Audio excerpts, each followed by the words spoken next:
నమస్కారం సార్. నమస్కారం గౌరవ సార్, మంగళగిరిలో పార్టీ ఆఫీస్పై జరిగిన దాడి ఘటన మనందరికీ తెలుసు. అయితే ప్రభుత్వం మారింది కాబట్టి ఇప్పటి ప్రభుత్వం దానిపై విచారణ జరుపుతుంది.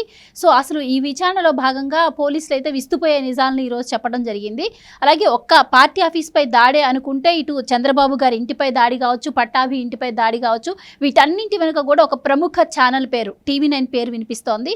అలాగే రజనీకాంత్ గారి గురించి కూడా ఎప్పటి నుంచో చెప్పుకుంటూనే ఉన్నాము. ఆయన అలాగే అక్కడ రిపోర్టర్ అయినటువంటి హసీనా, వీళ్ళిద్దరూ ఇవి దాడులన్నిటి వెనుక పాత్ర ఉంది అని చెప్పి వినిపిస్తూ ఉంది. సార్ మీరేం చెప్తారు? అది అమ్మాయి హసీనా చెప్పారు కదమ్మా, ఆ అమ్మాయి ఇక్కడ ట్రైనీ రిపోర్టర్గా ఉన్నప్పుడు నేను ఆ అమ్మాయిని చూశాను. ఆ అమ్మాయితో మాట్లాడటం కూడా జరిగింది ఒక ఇష్యూలో.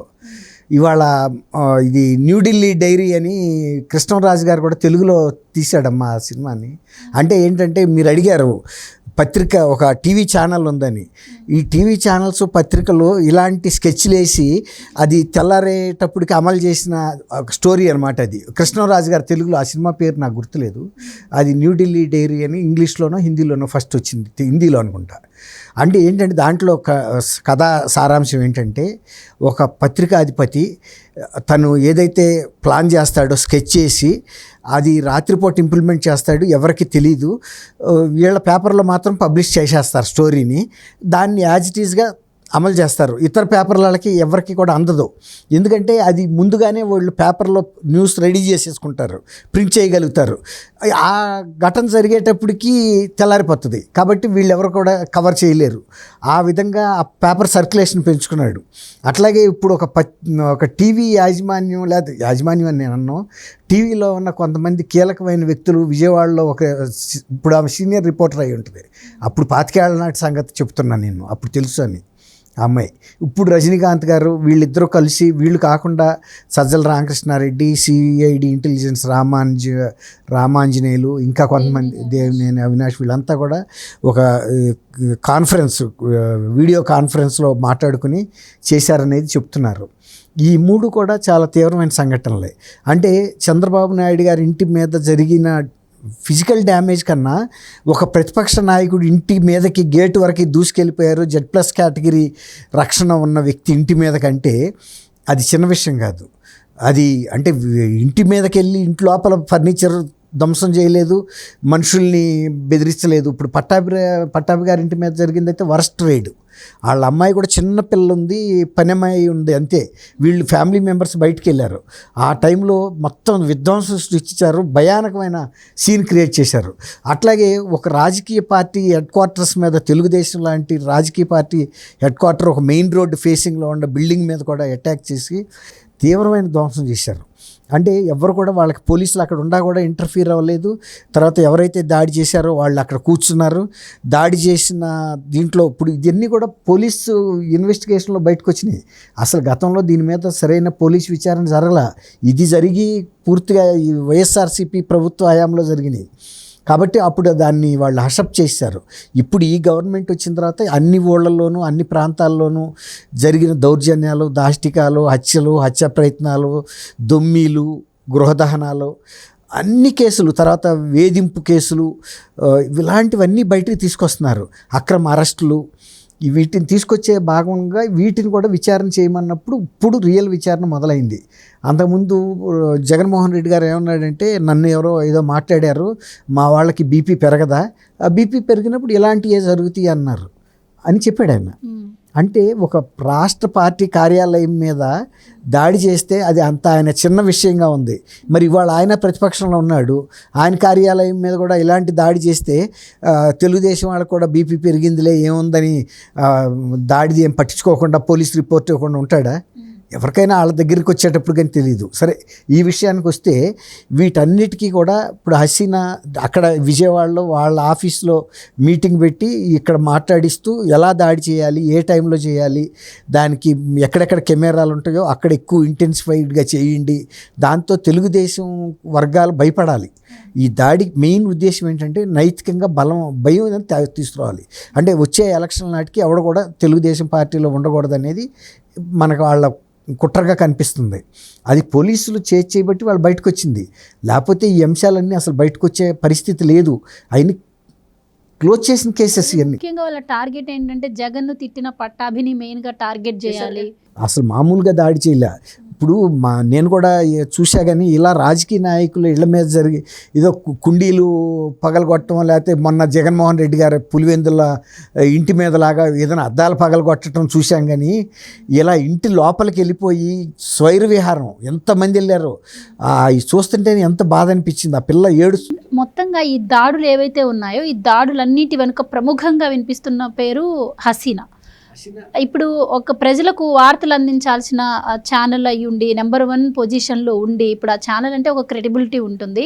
అలాంటిది ప్రజలకు నిజాలు అందించడం పక్కన పెడితే ఇలా ఒక పార్టీకి సపోర్ట్గా ఉంటూ ఇట్లాంటి కుట్రలు చేయటం, అంటే వీటన్నిటికీ ప్లాన్ కూడా టీవీ నేను ఆఫీస్లోనే జరిగింది అని చెప్పి కూడా పోలీసులు అయితే చెప్పడం జరిగింది. అక్కడ మంగళగిరి పార్టీ ఆఫీస్లో దాడి జరిగినప్పుడు ఈ హసీనా శిష్యుడు ఎవరైతే ఉన్నారో వసంత్ నాని అనే వ్యక్తి పాల్గొన్నాడు. ఆవిడే పురమాయించింది. అతనికి ఆ తర్వాత టీవీ 9లో రిపోర్టర్గా జాబ్ కూడా ఇప్పించింది అంటున్నారు. అసలు ఓవరాల్గా చూసుకుంటే ఒక పార్టీ అంటే ఒక పార్టీ ఇంకొక పార్టీని దెబ్బతీయడం కోసం చేస్తుంది అనుకోవచ్చు.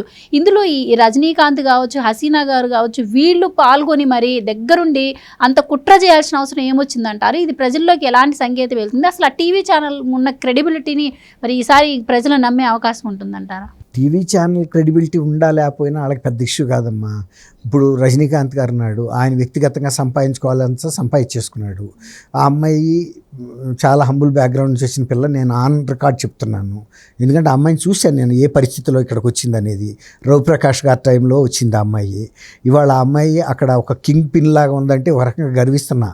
అంటే జర్నలిస్టులు కూడా ఇట్లాంటి కీలకమైన దశకి జారగలరు, స్థితికి జారగలరు, ఇలాంటి స్కెచ్ చేయగలరు అంటే నాకు ఆ అమ్మాయి వచ్చినప్పుడు దాదాపు ఒక 20 ఏళ్ళు ఉంటాయేమో అప్పుడంతే.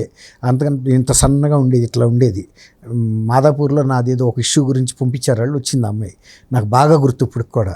మరి ఆ అమ్మాయి వాళ్ళ విజయవాడ లాంటి ఒక మంచి, అంటే విజయవాడ అంటే చాలా హాట్ సిటీ, అది వైజాగ్ అంటే peaceful city. Vijayawada hot peaceful city అని చెప్పలేము. నేను అక్కడ చదివాను, అక్కడ ఉద్యోగం చేశాను, నేను కృష్ణా జిల్లా వాడిని. చాలా ఈవెంట్ఫుల్ సిటీ, ఎలాంటి క్రైమ్స్ జరగటానికి కూడా అసలు జంకర్ అక్కడ. అలాంటి సిటీలో ఒక పేపర్ రిపోర్టర్గా ఆమె ఇంత కీలక పాత్ర పోషించిందంటే జగన్మోహన్ రెడ్డి గారి ప్రభుత్వంలో లా అండ్ ఆర్డర్ ఏ స్థితికి వెళ్ళింది అంటానికి పరాకాష్ట. ఒక మీరు అన్నట్టు మామూలుగా అయితే ఒక టీవీ రిపోర్టర్ ఆ స్థాయిలో వెళ్ళటం అనేది జరగదు. జగన్మోహన్ రెడ్డి గారు ఫుల్ బ్లెస్సింగ్స్ ఉండబట్టికే వాళ్ళంతటికీ ఒక ప్యాకేజీ గత కొంతకాలంగా ఇస్తున్నారని కూడా చెబుతున్నారు. ఇన్ని విజయవాడలో ఓపెన్ సీక్రెట్స్ ఇవన్నీ. కాబట్టి జగన్మోహన్ రెడ్డి గారు ప్లీజ్ చేయటం కోసం వీళ్ళు జగన్మోహన్ రెడ్డి గారి పేరోల్స్లో ఉన్నారని కూడా చెబుతున్నారు. కానీ ఎలక్షన్స్ అయిపోయిన తర్వాత రజనీకాంత్ చార్టర్డ్ ఫ్లైట్లో వెళ్ళాడు, ఆయనకి చాలా డబ్బు ముట్టిందని ప్రచారం జరిగింది. కానీ అఫ్కోర్స్ సపోర్ట్ చేసినందుకు డబ్బు ఇచ్చారు అని చెప్పి చాలామంది అనుకున్నారు. కానీ దీని వెనక ఎంత కుట్ర ఉంది అని చెప్పి ఇప్పుడు పోలీసులు ఎంక్వైరీ చేయడం వల్ల ఇవంతా బయటకు వచ్చింది. ఈవెన్ దాడి జరిగే సమయంలో కూడా ఎవరైతే ఉన్నారో దేవినేని అవినాష్ కావచ్చు, ఈ హసీనా ఇద్దరు కూర్చొని నేషనల్ హైవే మీద కూర్చొని మానిటరింగ్ చేస్తున్నారంట. చేయించింది అవినాష్ అని తెలుసు అందరికీ. వాళ్ళ మనుషులు ఇన్వాల్వ్ అయ్యారు. స్కెచ్ అండ్ డైరెక్షన్స్ వీళ్ళు కెమెరాలు పెట్టి ఎక్కడెక్కడ కెమెరాలు ఉన్నాయో అక్కడ బాగా చేయండి, అది బాగా కనుక ఫోకస్ అయితే తెలుగుదేశం కార్యకర్తలు భయం పడిపోయి అసలు పార్టీలోంచి వెళ్ళిపోతారు. వచ్చే ఎన్నికల నాటికి అసలు వీళ్ళు సోదిలో కూడా ఉండరు, అంటే ఎవరికాళ్ళు భయపడి వెళ్ళిపోతారన్న దీనిలో కనపడుతుంది. ఇవన్నీ కూడా పోలీసులు చెప్పబట్టి మనకు తెలుస్తున్నాయి, లేకపోతే అంతకుముందు తెలియదు. వీళ్ళే చేశారనుకున్నాం. జగన్మోహన్ రెడ్డి అన్నాడు కదా, మా వాళ్ళకి బీపీ పెరిగి చేసి ఉంటారు, ఏముంది దానికి పెద్ద. అంటే ఇక్కడ నాకు ఒక చిన్న సంఘటన గుర్తొస్తూ ఉంది. ఇందిరాగాంధీ గారు చనిపోయినప్పుడు రాజీవ్ గాంధీ గారు అక్కడ పెద్ద అల్లర్లు జరిగినాయి. భారతదేశ స్వతంత్ర అనంతరం జరిగిన దాడుల్లో అది చాలా పెద్దయ్యాయి. అంతమంది సిక్కుల మీద అటాక్ చేసి ఓసుకోతకొచ్చారు ఢిల్లీలో. అప్పుడు విలేకరులు రాజీవ్ గాంధీ ఇంకా ప్రైమ్ మినిస్టర్ అవ్వలేదు, అవుతాడు. అప్పుడు అడిగితే ఒక మహావృక్షం కూలిపోయినప్పుడు ఇలాంటి ప్రకంపనలో ఉండవా అని అడిగాడు ఆయన విలేకరులని. అంటే ఏముంది, మా అమ్మాయి చచ్చిపోగా లేనిది ఇన్ని వేల మంది సిక్కులు ఓసుకోకపోతే అదొక పెద్ద ఇష్యూ అన్నట్టుగా. అట్లాగే ఇప్పుడు వీళ్ళు ఒక జగన్మోహన్ రెడ్డి గారిని ప్లీజ్ చేయటం కోసం ఇలాంటి బాధ్యతలు కూడా భుజాన వేసుకున్నారంటే మీరు అన్నట్టు అసలు విజయవాడలో ఒకప్పుడు ఈ హెమాహెమీలు ఉండేవాళ్ళు, హత్యకి ప్రతి హత్యగా జరిగే రోజులు అయ్యి. ఇవాళ అలాంటి సాట హసీనా లాంటి ఒక సాధారణ రిపోర్టర్ ఒకప్పుడు, ఇప్పుడు కాదు, ఇప్పుడు ఆమె అసాధారణమైన మనిషి అని అర్థమవుతుంది. ఇంత ప్లానింగ్ చేయగలిగారంటే తర్వాత వీళ్ళకి ఈ గవర్నమెంట్ నుంచి ప్యాకేజెస్లో ఇలా రూపంలో అందించి ఫైనాన్షియల్గా కూడా వెల్ ఆఫ్ అయిపోయారు అందరూ. ఇవాళ వాళ్ళ పరిస్థితులు ఎవరు కూడా ఊహించలేని. కాబట్టి ఇవి పోలీసులు దర్యాప్తు చేయబట్టి, కానీ లేకపోతే ఇంతకుముందు ఎక్కడ కూడా బయట పడలా. ఇప్పుడు దాకా వైఎస్ఆర్సీపీ వాళ్ళు చేశారనుకున్నారు, కానీ ఇప్పుడు వైఎస్ఆర్సీపీకి ఇంత స్కెచ్ చేసే మన మేధస్సు కానీ అలాగే TV9 వెహికల్స్ కూడా అక్కడ దాడికి ఉపయోగించారని, దాంట్లోనే వీళ్ళు వెళ్ళారు. దాడులన్నీ జరిగాక మరి అప్పట్లో సీఎం గా ఉన్నటువంటి జగన్మోహన్ రెడ్డి, రజనీకాంత్ బయటకు వచ్చేది. అసలు వాళ్ళు ఆయనే అన్నాడు కదా, బీపీ పేరుకి కొట్టుంటారా అనగానే పోలీసులకి ఏం ఇండికేషను, కేసు క్లోజ్ చేయమని ఆయన చెప్పిన ఇండికేషన్, కేసు క్లోజ్ చేయమని, అది క్లోజ్ చేశారు. ఇప్పుడు పట్టాభి ఇంటి మీద దాడి చేయించింది వైసీపీ గవర్నమెంట్ వీళ్ళందరితో అయితే వైసీపీ గవర్నమెంట్ ఎందుకు విచారిస్తుంది? దోషుల్ని పట్టుకుంటుంది, ఇప్పుడు పట్టుకుంటారు. ఇవాళ హసీనా కానీ ఇవన్నీ కూడా మళ్ళీ విత్ కెమెరాల్లో ఉన్న విజువల్స్ కూడా తేగలరు ఇప్పుడు పోలీసు, ఖచ్చితంగా దొరుకుతారు. తర్వాత circumstantial technical evidence, Google takeout ఇవన్నీ ఉన్నాయి కదమ్మా. ఇప్పుడు ఆ పర్టికులర్ టైంలో ఎవరున్నారు, ఎక్కడున్నారు, ఈఎంఐ కారులో ఆయన ఉండటం ఇవన్నీ బయటకు వస్తాయి, రాకుండా ఏం ఆగవు. వీళ్ళకి కూడా తెలియాలి, వీళ్ళ మీద కూడా క్రిమినల్ కేసెస్ బుక్ చేసినప్పుడు మన పరిధి ఎక్కడ, మనం ఎందుకు వెళ్ళాము అనేది. టీడీపీ కూడా ప్రిస్టేజ్గా చేయాలి. ఇది వాళ్ళ ఆఫీస్ మీద దాడి కాదు, వాళ్ళ నాయకుడి మీద దాడి కాదు, తర్వాత వాళ్ళ చంద్రబాబు నాయుడు గారి ఇంటి మీద దాడిగా చూడకూడదు. ఇట్లాంటి వాటిల్లో ప్రసార మాధ్యమాలకు చెందిన టీవీ వీళ్ళు కూడా ఉన్నారంటే ఇది ఇతరులకు కూడా ఒక గుణపాఠం కావాలి. లేకపోతే కనుక వీళ్ళే స్కెచ్ చేస్తారు. ఇంకా రాజకీయ నాయకులు జగన్ కూడా అక్కర్లా. అంటే ఆ రోజు పిన్నెల్లిని తప్పించిన అంశంలో కూడా ఒక ప్రముఖ టీవీ ఛానల్ రిపోర్టరు వాళ్ళ వెహికల్స్ ఆ వెహికల్లో తిరిగారని ఇక్కడ హైదరాబాద్. ఇలా ఒక పార్టీకి కొమ్ము కాసి ఆ జనాల్లో ఉన్న క్రెడిబిలిటీని పోగొట్టుకుని వాళ్ళు సంపాదించేది ఏముందంటారు సార్? ఇక అవన్నీ పాత రోజులమ్మా. ఇవాళ క్వశ్చన్ ఏంటంటే, మనం అధికార పార్టీలో ఉండడానికి కొమ్ము కాశామా లేదా, మన ప్యాకేజ్ మనకు అందిందా లేదా, మనకి వీళ్ళ ద్వారా ఫేవర్స్ జరిగినాయా, అడ్వర్టైజ్మెంట్లు వచ్చినాయా, ఇవి ముఖ్యం. అంతేగాని గతంలో లాగా ఇప్పుడు రామోజీరావు గారు ఉన్నాడు, రామోజీరావు గారు ఏ రోజైనా ఒకటే పబ్లిక్గా చెప్పాడు, ప్రతిపక్షం ప్రజల గొంతు, ఒకవేళ అది కనుక వీక్ అయితే ఆ రకంగా ప్రజల గొంతుని సపోర్ట్ చేయమన్నాడు. కానీ అధికార పార్టీకి ఏమో ఆయన ఎప్పుడు కొమ్ము కాయలా, ప్రజల గొంతుగా ఉండే ప్రతిపక్షాలకి మద్దతు ఇచ్చాడు. ఆయన జీవితకాలం అంతా అదే చేశాడు. అంతే తప్ప వీళ్ళలాగా అధికార పక్షంలో ఉండి ప్యాకేజీలు తీసుకోవాలా, అది పోరాటం అంటే. అంతేగాని అధికార పక్షానికి ఇలాంటి క్రిమినల్ యాక్టివిటీ చేయడానికి మనం టూల్స్ లాగా ఉపయోగపడితే ఛానల్స్ కానీ విలేకరులు కానీ ఇంకా ఇతర మాఫియాకిను, ఇది కూడా ఒక మాఫియా, ఈ మీడియా మాఫియా క్రిమినల్ యాక్టివిటీస్కి తోడు అనమాట వాళ్ళకి. అంటే వాళ్ళకి అంత శక్తి కూడా లేదనమాట ఆ పార్టీకి.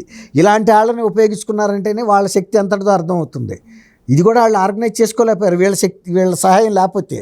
టెక్నికల్ గైడెన్సు అండ్ మాన్యువల్గా వీళ్ళ మ్యాన్ పవర్ కూడా వీళ్ళదే, vehicles వీళ్ళయే, office వీళ్ళదే.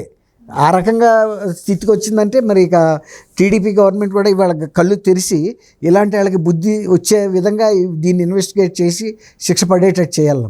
Right sir, right, thank you thank you అమ్మ గోవర్ధన, మన వీక్షకులను.